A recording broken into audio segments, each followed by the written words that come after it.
పూజా కేత్కర్ పై వేటు trainee IAS గా నియామకం రద్దు మళ్ళీ పరీక్షలు రాయకుండా నిషేధం యూపీఎస్సీ ప్రకటన అంటూ చూస్తా ఉన్నాం. దేశవ్యాప్తంగా చాలా పెద్ద రచ్చ చేసినటువంటి అంశం అది.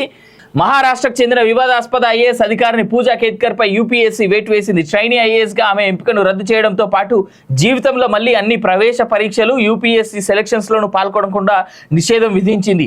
యూపీఎస్సీకి పూజా కేత్కర్ తప్పుడు ధృవీకరణ పత్రాలు సమర్పించినట్టు రుజువు కావడంతో ఈ నిర్ణయం తీసుకున్నట్టుగా బుధవారం అధికారులు వెల్లడించారు.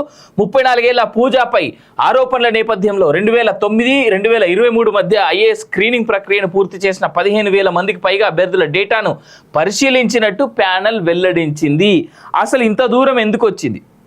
ఈ యొక్క పూజా కేత్కర్ అని కాదు, ఇప్పుడు ఈమె వల్ల ఇప్పటి వరకు ఈ యొక్క యూపీఎస్సీ ద్వారా ఐఏఎస్ ఐపీఎస్లుగా మారిన వాళ్ళ మీద చాలా మంది మీద అనుమానాలు ఉన్నాయి దేశవ్యాప్తంగా. అసలు యూపీఎస్సీ అనేటువంటి బోర్డు ఎంత అద్భుతంగా పనిచేయాలి, కానీ ఇప్పుడు ఎట్లా పనిచేస్తూ ఉంది?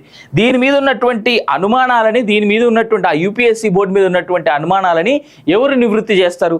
ఇలాగే ఈ అమ్మాయి ఒక్కతేనా, ఇంకా చాలా మంది ఉన్నారా? మాకు అప్పుడప్పుడు అనిపిస్తూ ఉంటుంది, ఈమె లెక్కనే మనకి ఇక్కడ మొన్నటిదాకా రచ్చ చేసేదిగా సగం తెలివి ఉన్నటువంటి మేడం మా స్మితా సబర్వాల్ మీద కూడా నాకు అట్లనే డౌట్ ఉన్నది.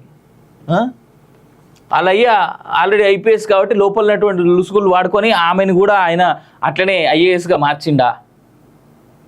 సో ఇక్కడ ఇట్లాంటి డౌట్లు ఉన్నటువంటి తరుణంలో ఈ అమ్మాయి లాంటి విషయాలు బయటపడ్డప్పుడు ఎలాంటి డౌట్లు ఇంకా పెద్ద ఎత్తున పేటరేగితే జనాల మైండ్లో అనేటువంటిది, దానికి ప్రభుత్వం ఖచ్చితంగా సమాధానం చెప్పాల్సినటువంటి అవసరం ఎంతైనా ఉంది అనేటువంటిది మనం తెలుసుకుంటే మంచిది.